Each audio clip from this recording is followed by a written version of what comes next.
Hello friends, welcome to this week's Tony's Tips.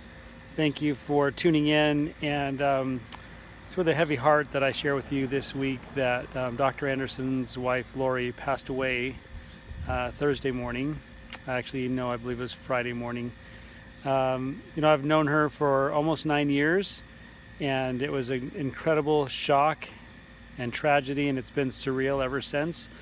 And he posted on Facebook Friday morning that the love of his life passed in her sleep of natural causes, and I have since learned from my mentor Brian that she had a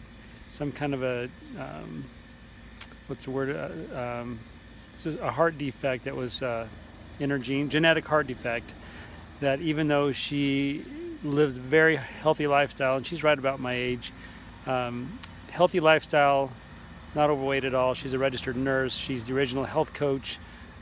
She taught in the book, In the Habits of Health. You'll see her pictures. She's the one that teaches the exercise in the Habits of Health. And they were actually leaving that morning for the Dominican Republic for an Optavia event. And anyway, Dr. Andersen said with all of his efforts, as well as the first responders, they were not able to resuscitate her. And absolutely just the post that he shared was just incredibly tender and very, very sad, and I reposted that. And if we're friends on Facebook, feel free to go read that if you haven't already. I just saw Lori 3 weeks ago in Orlando when we were there for our health conference, and she and I were walking in the halls together, and I gave her a big hug, and I just said it's so good to see her. In fact, I told her, I said, "You've never looked better, Lori, you look amazing." And she had just been speaking on stage, and she said, "Oh, it's the new makeup people that they hired to help us look better." And I just said, "No, you just are amazing." And it's just taken me, it's just really set me back emotionally, because I just love her to pieces, and also all that represents. When we stop and think about somebody as healthy as Lori, not knowing that she had a genetic heart defect, but we don't know what might be looming within us, right? Or within a loved one. And there are things that we can't do anything about, like a genetic heart defect. As healthy as she lived and ate and exercised, and sleep was important to her, she hydrates well, there are still times that we die. And, none of us are going to get out of here alive, right? We all have a day coming. I have a couple thoughts on that. I remember one of my friends at a networking group where I first learned about our program. He was an attorney, and he had just been to a funeral, and I shared one morning. It was my turn to share about my business and health coaching and everything, and a lot of good discussion afterwards. And he said that he had just been to a funeral where the pastor said it was just Joe's time to go. And my friend Chris, who was an attorney, said, not that matters, but what I meant was my friend Chris, who was at the funeral, said to the pastor afterwards, he says, "Pastor," he said, I don't think it was his time to go. Excuse me. And pastor said, "Well, what do you mean?" He goes, "Well, he was about 100 pounds overweight." He said, "I believe that we have the ability to shorten our lives."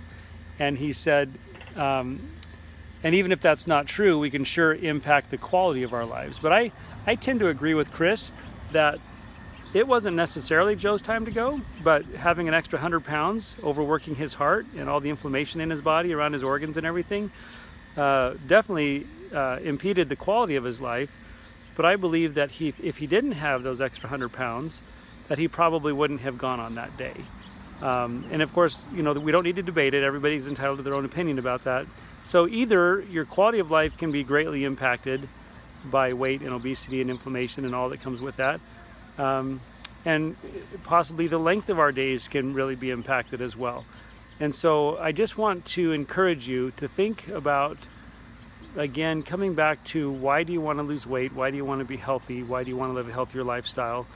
And sometimes we just have to dig deeper and get to that intrinsic motivation that says, I want to be around for my grandchildren. I don't want to leave my spouse. Or, I often think about what would life be like for Brenda if I passed, or what would life be like for her if I, did I say that right? What would life be like for me if she passed, and what would life be like for her if I passed? And it's just, sobering. And I know that we're all going to pass at some point, but it's, how do we want to live between now and then? What do we want our journey to be like? And leaving a legacy for our children and grandchildren, being here and passing on more of who we are to them. On a different note, I was just texting with somebody, and I might have mentioned this in a recent Tony's Tips, that summer's getting really close. And in fact, I'm wearing shorts today and a short sleeve shirt. I just love our weather here in Idaho lately. And you know, warmer weather's coming, whether we like it or not, and whether we're prepared for it or not. And so I was sharing with this gal that we can be 10 or 15 pounds lighter, or wearing, being more comfortable in shorts and summer wear, or we won't. And we will wish we had taken off another 10 or 15 pounds. And so a month or two is going to go by anyway, and you're going to have to eat every day anyway.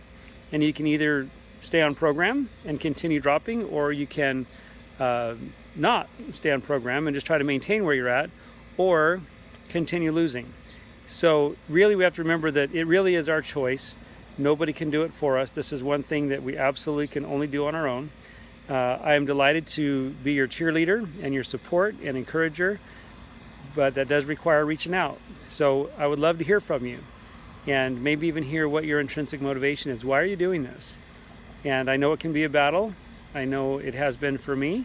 But taking something like what we just learned about Dr. A's wife, and the sadness that brought to me for him and for their two daughters, who are about 18 and 21, something like that, just grieving for them. And I've been actually pretty somber the last 5 days, as I just have been mulling this over. I just can't stop thinking about it and praying for Dr. A and his girls. And but we can take something like that and say, yes, we're all going to die at some point, but between now and then, how do we want to live? And we want to live our best, healthiest life, possibly extending our lives an extra 5 or 10 years. I mean, studies do say that if you drop 10% of your body weight and keep it off, that you'll live an average of 5 years longer. So anyway, if you haven't reached out yet, I wish you would. We do prefer if you email the check-in, but that doesn't mean you have to do it that way. That just allows Anitra to get your update and then update our client profiles. And then she passes on to me your progress, as well as if you're asking for a time to chat. But you can also still text me. Don't feel like you can't.